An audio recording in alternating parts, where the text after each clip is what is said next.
በጣም ከምጠላው ነገር ልንገራችሁ። እግዚአብሔር አንደኛ የሰው ፊት ማየት፣ ወይኔ በስመ አብ! ይሄ ለጠላት የማየው በስመ አብ! የሰው ፊት ማየት በጣም ከባድ ነው። በጣም ከተቸገርክ ስራ ካጣክማ ወይኔ በላቸው እግዚአብሔር።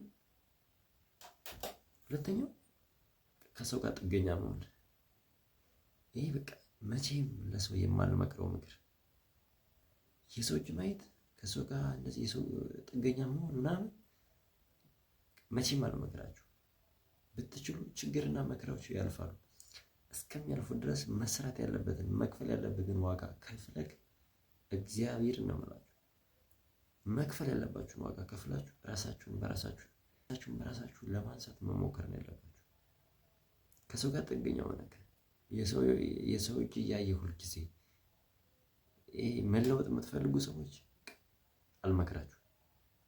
መሰራት ያለበትን ስራ ሰርተክ ራስን መቻል መሆን አለበት። ያልፋል። የማያልፍ ነገር ደግሞ የለም። እስከሚያልፍ ግን መከፈል ያለበትን ዋጋ መክፈል አለበት። አልፎ ስታወራው ያን የተደሰተበታል። እግዚአብሔር ያልፋል። ሁልጊዜም የሰው ፊት እንዳታዩ፣ ከሰው ጋር ጥገኛ እንዳትሆኑ። በምትችሉት አቅም ከፈጣሪ ጋር ራሳችሁን ለመቻል ማንኛውንም ስራ ሳትንቁ ማለት ነው። ማንኛውንም ስራ